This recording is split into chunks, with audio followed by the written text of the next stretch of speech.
యోగి రాజాదిరాజ్ పరమహంస స్వామి విశుద్ధానంద గారి జీవిత చరిత్ర. స్వామి విశుద్ధానంద్ గారు 1853 సంవత్సరంలో మార్చి 14వ తేదీన అఖిలచంద్ర మరియు రాజరాజేశ్వరి దేవి గార్లకి బండోల్ గ్రామంలో జన్మించారు. తన చిన్ననాటి పేరు భోలానాథ్. చిన్నప్పుడు భోలానాథ్కి దేవుడి విగ్రహాలతో ఆడటం, తులసాకులు బిల్వపత్రాలు పెట్టి చందనం పూసి పూజ చేయడం అంటే చాలా ఇష్టం. ఒకసారి ఆయన శివపూజ చేస్తుంటే ఒకడొచ్చి ఆయన పూజ చేయనివ్వడు. అప్పుడు భోలానాథ్ కోపంతో, నువ్వు నా శివయ్యతో పెట్టుకున్నావు, ఆయన పామొచ్చి నిన్ను కాటేస్తుంది అంటాడు. ఆశ్చర్యం కొద్దీ పూజని భగ్నం చేసిన వాణ్ణి పాము కాటేస్తుంది. ఇంకా ఆశ్చర్యం ఏంటంటే భోలానాథ్ చేయి తాకగానే అతనికి నయమవుతుంది. చిన్నప్పటి నుంచే ఆయనకి శ్మశానంలో కూర్చొని ధ్యానం చేయడం అంటే ఇష్టం. ఒకసారి భోలానాథ్కి తన బాబాయ్ ఒక ధోతిని కొనిస్తారు. భోలానాథ్ ఆడుతూ పాడుతూ ఆ ధోతిని ముక్కలు ముక్కలుగా చింపుతాడు. అప్పుడు బాబాయ్ తనని చాలా తిట్టడంతో భోలానాథ్ బాధతో చిరిగిన ముక్కలను పిడికిల్లో తీసుకొని విసిరేస్తే ఆ కొత్త ధోతి మళ్లీ వస్తుంది. భోలానాథ్కి 14-15 ఏళ్ల వయసున్నప్పుడు ఆయన్ని ఒక పిచ్చి కుక్క కరుస్తుంది. విపరీతమైన నొప్పి భరించలేక తను చాలా ఏడ్చేవాడు. కొన్ని రోజుల తర్వాత భోలానాథ్ గంగానది ఒడ్డున కూర్చున్నప్పుడు ఒక అద్భుత దృశ్యాన్ని చూస్తాడు. ఒక యోగి నీళ్లల్లో మునిగినప్పుడు అలా కిందికి పోయినట్టు నదిలో నీళ్లు కిందికి పోయి తను పైకి లేవగానే అలా ఎగిసినట్టు నీళ్లు పైకొస్తాయి. ఈ అద్భుతాన్ని చూసి భోలానాథ్ ఆశ్చర్యపోతాడు. ఆ యోగి ఒడ్డుకొచ్చి భోలానాథ్ తల మీద చేయి పెడతాడు. అప్పుడు భోలానాథ్ నొప్పి చాలా తగ్గుతుంది. తరువాత ఆ యోగి భోలానాథ్కి ఒక ఔషధం ఇస్తాడు.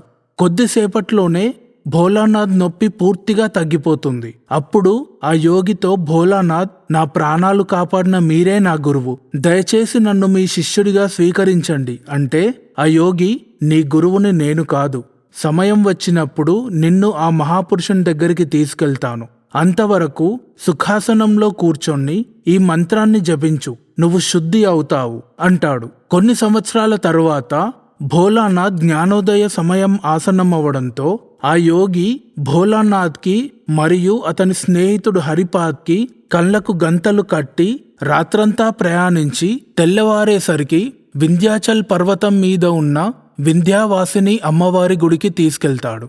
ఒక్క రాత్రిలో దట్టమైన అడవులు, వాగులు దాటి దాదాపు 1000 కిలోమీటర్లు వెళ్ళింది నడిచి కాదు. ఆ యోగి యొక్క వాయుగమన సిద్ధితో గాలిలో ప్రయాణం చేశారు. కానీ కళ్ళకు గంతలు కట్టి ఉండడం వల్ల భోలానాథ్కి ఒక మెత్తటి వస్త్రం మీద నడిచినట్టుంటుంది. ఆ యోగి వాళ్ళనక్కడ దింపి కళ్ళకు గంతలు తీసి, నేను కొన్ని రోజుల తర్వాత వస్తాను, మీరిక్కడే ఉండండి, భయపడకండి అని చెప్పి వెళ్ళిపోతాడు. ఇంటికి ఎప్పుడూ దూరంగా ఉండకపోవడం, అక్కడ తన భాష మాట్లాడేవారెవరూ లేకపోవడం, పర్వతం పైన నిర్మానుష్యమైన ప్రదేశంలో ఉండడం వల్ల పిల్లలిద్దరూ చాలా భయపడుతూ ఉంటారు.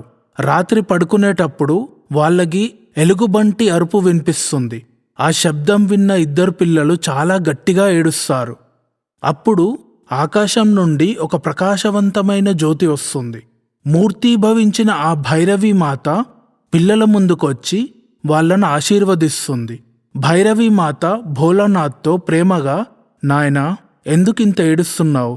నీ బాధని చూడలేక ఉన్నపలంగా నీ దగ్గరికి వచ్చాను అని బెంగాలీలో మాట్లాడి భోలానాథ్ని ఒళ్ళోకి తీసుకుంటుంది. అప్పుడు భోలానాథ్, అమ్మా, మీరెవరు? ఎక్కడుంటారు? నేనేడ్చే విషయం మీకెలా తెలుసు? మీరిక్కడికి ఎలా వచ్చారు? ఇదంతా నేను నమ్మలేకపోతున్నా అంటాడు. అప్పుడు మాత, నాయనా భోలానాథ్, నీకింకా ప్రకృతి రహస్యాలు తెలియదు. నేను నీకు తల్లితో సమానం. ఎప్పుడూ నా కళ్ళ ముందుండే నీకు భయమెందుకు? అయినా సరే, నీకెప్పుడైనా భయం అనిపిస్తే నన్ను తలుచుకో, నేను వెంటనే వస్తాను అంటుంది. అక్కడ 5-6 రోజులు ఉన్న తరువాత ఆ యోగి పరమహంస నీమానంద స్వామి ఆ ఇద్దరిని ఒక అందమైన ప్రదేశానికి తీసుకెళ్తాడు. 4 దిక్కులలో నీలిమేఘాల్లాంటి పర్వతాలు, వాటిలో కలకలలాడే నదులు, చుట్టూ నీళ్ల నడుమ 15-16 కిలోమీటర్ల విస్తీర్ణంలో ఒక అద్భుతమైన ఆశ్రమం ఉంది. దాని పేరు జ్ఞాన్గంజ్. దానికి ఇంకో పేరు సిద్ధాశ్రమం. పూర్వకాలంలో దీన్ని ఇంద్రభవనం అనేవారట.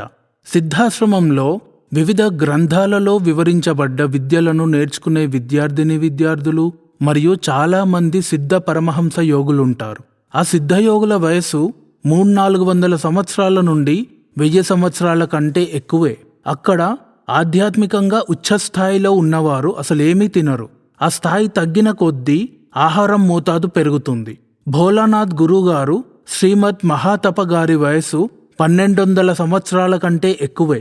గురువుగారు భోలానాథ్ని శిష్యునిగా స్వీకరించి శక్తిపాత్ దీక్ష ఇచ్చి మంత్రోపదేశం చేస్తారు. కుక్కకాటు లాంటి శాపం భోలానాథ్కి సిద్ధాశ్రమం చేరుకునే వరంగా మారింది. చాలా సంవత్సరాల కఠోర శ్రమ, అపరిమితమైన ధైర్యం, నిరంతర కర్తవ్య పాలన వల్ల భోలానాథ్ చంద్ర విజ్ఞానం, నక్షత్ర విజ్ఞానం, స్వర విజ్ఞానం, దేవ విజ్ఞానాలన్నిటికీ మూలమైన సూర్య విజ్ఞానాన్ని నేర్చుకుంటాడు. తను 12 ఏళ్లు హిమాలయాల్లోని వివిధ ప్రదేశాల్లో వివిధ సిద్ధులు పొందుతాడు. తన దీక్షలో నియమం ఏంటంటే రోజుకి ఒకేసారి తినాలి. అది కూడా ఇల్లు తిరిగి భిక్షను యాచించాలి. దొరికిన భిక్ష ఎంతుంటే అంతటితోటే సర్దుకోవాలి. ఒక ఇంట్లో ఆహారం దొరకకపోతే 2వ ఇంటికి వెళ్ళి అడగొచ్చు. అక్కడ కూడా దొరకకపోతే 3వ ఇంటికి వెళ్ళి అడగొచ్చు. ఒకవేళ అక్కడ ఆహారం దొరకకపోతే మళ్ళీ అడగొద్దు. ఆ రోజంతా ఆహారం లేకుండా ఉండాలి. ఇలా చేయడం వల్ల భోలానాథ్లో అహంకారం పూర్తిగా అదృశ్యమవుతుంది. ఇదే క్రమంలో ఒకసారి ఊళ్ళు లేని ప్రదేశంలో సంచరించడం వల్ల భోలానాథ్కి 3 రోజుల ఆహారం ఉండదు. ఆకలి, భిక్ష అడుగుదామంటే చుట్టుపక్కల ఎవరూ ఉండరు. ఇక ఆకలితో చనిపోవడం ఖాయమనుకొని నీరసంతో నిద్రలోకి జారుకుంటాడు. కొంచెం సేపైన తరువాత చూసిన దృశ్యానికి ఆయన సంభ్రమాశ్చర్యాలకు గురవుతాడు. తన ముందు 10-15 మట్టి పాత్రలలో తనకి నచ్చిన రుచికరమైన వంటకాలు, పండ్లు, మిఠాయిలు, పలహారాలు ఉంటాయి. ఇవన్నీ చూసి విశ్వపాలిని జగదంబ యొక్క అపరిమితమైన కృపని తలుచుకొని ఆయన కన్నీళ్లు ధారల్లా పారుతాయి. ఆశ్రమంలో కొందరికి 100కి పైన సంవత్సరాలు తపస్సు చేసినా నేర్చుకునే అర్హత రాని నాభి దౌతి క్రియని భోలానాథ్ చిన్న వయసులోనే నేర్చుకుంటాడు. నాభి దౌతి క్రియను ఉపయోగించి భోలానాథ్ ఎంత భారీ వస్తువునైనా శరీరం లోపల పెట్టుకోగలిగేవాడు. నాభి దౌతి క్రియ తరువాత భోలానాథ్ కిరాత్ దౌతి క్రియని నేర్చుకుంటాడు. కిరాత్ దౌతి క్రియలో 60-70 ఫీట్ల వస్త్రాన్ని భోలానాథ్ నోట్లో నుంచి నాభి వరకు పంపించి ఆ వస్త్రాన్ని 2 వైపులా పట్టుకొని కిందకి పైకి అని సాధ్యమైనంత ఎక్కువ గాలిని నింపుకునేటట్టు శరీరాన్ని తయారు చేసుకుంటాడు. ఈ సాధన పూర్తయిన తర్వాత భోలానాథ్ ప్రాణాయామం ద్వారా గాలిని ఒంట్లోకి నింపుకొని శరీరాన్ని తేలికగా ఒక బుడగలాగా చేసుకొని గాలిలోకి లేచే సామర్థ్యాన్ని తెచ్చుకుంటాడు. కిరాత్ దౌతి తరువాత భోలానాథ్ కిరాత్ కుంభక్ క్రియని నేర్చుకుంటాడు. ఈ క్రియలో భోలానాథ్ పీల్చుకున్న గాలిని ఏదైనా శరీర అవయంలో నింపుకొని ఆకాశ గమనాన్ని నేర్చుకుంటాడు. కిరాత్ కుంభక్ ద్వారా భోలానాథ్ పరకాయ ప్రవేశాన్ని కూడా నేర్చుకుంటాడు. భోలానాథ్ అన్న భూత్నాథ్ ఒకసారి తమ్మునితో నీ సాధన బలంతో ఒకసారి చనిపోయిన నాన్నని చూపించవా అని అడిగితే తండ్రిని అన్నకి చూపిస్తాడు. ఆశ్రమంలో సన్యాసి దశ పూర్తయిన తరువాత గురువుగారి ఆదేశం మేరకు భోలానాథ్ తన ఊళ్ళో వైద్యశాలను ఏర్పాటు చేస్తారు. భోలానాథ్ ఒంట్లో నుంచి అద్భుతమైన సువాసన వస్తూ ఉంటుంది. అందుకే తనని గంధ్ బాబా అని కూడా పిలిచేవారు. ఆయన వైద్యం చాలా బాగుండడంతో జనాలు ఆయన దగ్గరికి తండోపతండాలుగా వస్తూ ఉంటారు. ఆయనని ప్రేమగా అందరూ డాక్టర్ బాబు అని పిలిచేవారు. డాక్టర్ బాబు గొప్పతనం ఏంటంటే ఆయన దగ్గరికి వైద్యం కోసం వచ్చిన వారెవ్వరూ చనిపోరు. అందుకే దేశ విదేశాల నుండి వివిధ వ్యాధులున్న అనేక మంది ఆయన దగ్గరికి వచ్చేవారు. డాక్టర్ బాబు పేదలకు ఉచితంగా వైద్యం చేయడంతో పాటు మందులు కూడా ఇచ్చేవాడు. యోగ జ్యోతిష్యం చాలా విశిష్టమైనది. ఆ విద్యని ఉపయోగించి భోలానాథ్ ఎవరినైనా చూసిన వెంటనే వాళ్ళు పుట్టిన సమయం, గ్రహస్థితులతో పాటు వారి జాతకం మొత్తం చెప్పేవారు. గురువుగారు భోలానాథ్ని మరియు తన స్నేహితుడు హరిపాద్ని పెళ్లి చేసుకొని గృహస్థాశ్రమంలోకి ప్రవేశించమని ఆదేశిస్తారు. భోలానాథ్ స్నేహితుడు హరిపాద్ పెళ్లి చేసుకోవడానికి ఒప్పుకోడు. గురువాజ్ఞని ధిక్కరించినందుకు ఆయన తపశ్శక్తి మొత్తం పోతుంది. భోలానాథ్ గురువాజ్ఞని సర్వదా పాటించి పెళ్లి చేసుకోవడానికి ఒప్పుకుంటాడు. గృహస్థాశ్రమం యొక్క శ్రేష్టత, ఆదర్శ జీవితానికి ప్రత్యక్ష ఉదాహరణగా ఉండి దుఃఖంతో రోధించే వాళ్ళని ఉద్ధరించే మహత్తర సంకల్పంతో సంసార క్షేత్రంలోకి ప్రవేశిస్తున్న భోలానాథ్కి తన గురువుగారు పెట్టిన పేరు విశుద్ధానంద. ఇచ్చిన బిరుదు తీర్థ్ స్వామి. శిష్యులు తనని బాబా అని పిలిచేవారు. కొన్ని క్రియలు చేస్తున్నప్పుడు బాబా ఒంట్లో తీవ్రమైన వేడి ఉత్పత్తయ్యేది. అప్పుడు బాబా తన పాము శివదాస్తో మర్దన చేయించుకునేవారు. చలువ కోసం తన ఒంట్లో 300-400 స్ఫటిక పూసలు మరియు తలలో స్ఫటికమాలని నాభిదౌతి క్రియ ద్వారా పెట్టుకునేవారు. జపం చేయడానికి మాలని తీసి అయిపోగానే మళ్లీ తలలో పెట్టుకునేవారు. ఒకసారి బాబా శిష్యుడొకరికి 103 జ్వరం వస్తే బాబా పాదాల మధ్య శిష్యుని తల 15 నిమిషాలుంచితే తన జ్వరం తగ్గిపోతుంది. ఒక శిష్యుడు బాబాతో, ప్రభు, అందరూ జగత్తొక మిథ్య అంటారు, అది నిజమేనా అని అడుగుతాడు. అప్పుడు బాబా, మనుషుల జ్ఞానాన్ని బట్టి ఒక్క వస్తువు ఒక్కొక్కరికి ఒక్కోలాగా కనబడుతుంది. ఉదాహరణకి నీకు కనిపించే ఆ మందార పువ్వు మందారం కాదు అంటారు. అప్పుడు శిష్యుడు, అదెలా బాబా అని ఆ పువ్వుని తెంపుకొచ్చి బాబాకిస్తాడు. బాబా చేతిలో మందార పువ్వు గులాబ్ పువ్వుగా మారుతుంది. ఆశ్చర్యపోయిన శిష్యుడు బయటకు వెళ్లి చూస్తే అక్కడ గులాబీ చెట్టు ఉంటుంది. ఆశ్చర్యచకితుడైన శిష్యుడు, ఇప్పుడు నా ముందు మీరున్నారు, ఇది కూడా మాయేనా అంటాడు. అప్పుడు బాబా, నేనెక్కడున్నా అంటూ మాయమైపోయి ఇంటి ముఖద్వారం నుండి లోపలికొస్తారు. అవాక్కైన శిష్యునితో బాబా, చూడ్నాయనా, కేవలం బ్రహ్మ మాత్రమే నిజం. నువ్వు నీ కర్తవ్యాన్ని, కర్మని సరిగ్గా చేసుకుంటూ పో. అప్పుడు క్రమేణా అన్నీ అర్థం చేసుకోగలుగుతావు అంటారు. ఒకసారి గురువుగారు ఉపేంద్రబాబు అనే శిష్యుని ఇంటికి వెళ్తారు. ఉపేంద్ర ఒక పోలీస్ ఇన్స్పెక్టర్. తన పై ఆఫీసర్ ఆయనను చాలా తిడుతూ ఉండేవాడు. ఉపేంద్ర తన గురువుకి త్రికరణ శుద్ధితో ఆతిథ్యం ఇస్తాడు. తన సేవకి ప్రసన్నులై బాబా ఉపేంద్రతో, నీ ప్రమోషన్ గురించి నీ పై ఆఫీసర్కి రిక్వెస్ట్ లెటర్ ఇవ్వు అంటారు. అప్పుడు ఉపేంద్ర భయంగా రిక్వెస్ట్ లెటర్ని ఆఫీసర్కి ఇస్తాడు. అప్పుడు ఆఫీసర్ నవ్వుతూ, నీకు డబుల్ ప్రమోషన్ ఇవ్వమని కలకత్తాలోని పెద్ద ఆఫీసర్కి లెటర్ రాశాను. ఒకవేళ ఆయన డబుల్ ప్రమోషన్ ఇవ్వకపోతే నేను నీకు ప్రమోషన్ ఇస్తాను అంటాడు. బాబా ప్రతిరోజు రాత్రి 9 నుండి 11 గంటల వరకు కేవలం 2 గంటలు మాత్రమే పడుకునేవారు. ఒకరోజు సిద్ధాశ్రమం నుండి ఒక యోగి బాబా దగ్గరికి వచ్చి బాబాతో, నువ్వొక గొప్ప భక్తుడివి, మహాపురుషుడివి, యోగివి, జ్ఞానివి, త్యాగివి మరియు గృహస్థుడవని దాదాగురు భృగురాం స్వామి పరమహంస దేవులు మా అందరికీ చెప్పారు. బాబా యోగ మార్గంలో ఉన్నతికి ప్రసన్నులై దాదాగురు భృగురాం స్వామి పరమహంస దేవులు బాబాకి ఒక బాణలింగాన్ని ఇస్తారు.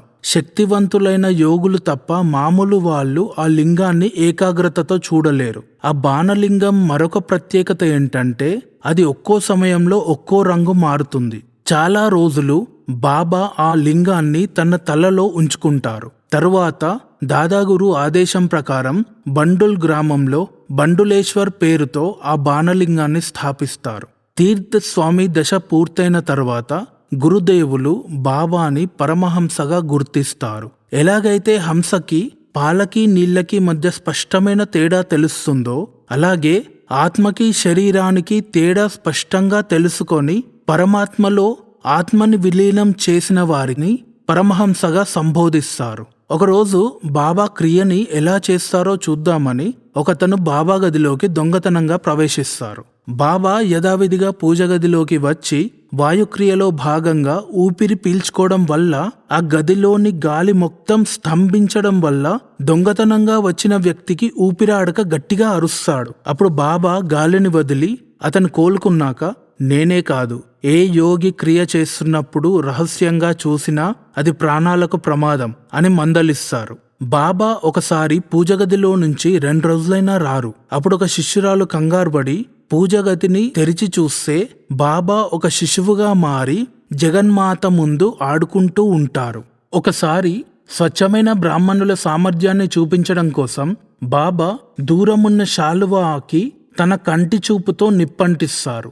బాబా చాలా చోట్ల విశుద్ధాశ్రమాలను స్థాపిస్తారు. సూర్య విజ్ఞానం అన్ని విజ్ఞానాల కంటే అతి శ్రేష్టమైనది. పతంజలి యోగదర్శిని, శివపురాణాది ప్రాచీన గ్రంథాలు, తంత్రశాస్త్రం, బౌద్ధ మరియు జైన గ్రంథాలు, ముస్లిం మరియు క్రైస్తవ గ్రంథాలు మొదలైన అన్ని గ్రంథాలలో ప్రస్తావించబడిన సిద్ధులన్నీ సూర్య విజ్ఞానంతో పొందవచ్చు. అట్లాంటి ఉన్నతమైన విజ్ఞానాన్ని కఠోర శ్రమతో సాధించిన బాబా ఈ జ్ఞానం తనతో అంతరించిపోకూడదని అన్ని విశుద్ధాశ్రమాలలో సూర్య విజ్ఞానాన్ని బోధించేవారు. బాబా తన 40 ఏళ్ల కఠోర తపశ్శక్తిని అర్పించి కాశీలో నవముండి ఆసనాన్ని స్థాపిస్తారు. ఈ ఆసనంలో కూర్చున్న వేరువేరు శిష్యులకు వేరువేరు అనుభవాలు జరిగాయి. ఆ ఆసనం మీద కూర్చొని క్రియ చేస్తే సాధకుల కోరికలు తప్పకుండా నెరవేరుతాయి. బాబా 1937వ సంవత్సరంలో సమాధిలోకి వెళ్తారు. బాబా శిష్యులు పద్మాసనంలో ఉన్న బాబా పాలరాతి విగ్రహాన్ని కాశీ ఆశ్రమంలో ప్రతిష్ఠిస్తారు. ఇది క్లుప్తంగా యోగి రాజాదిరాజ్ పరమహంస విశుద్ధానంద గారి జీవిత చరిత్ర. నమస్కారం.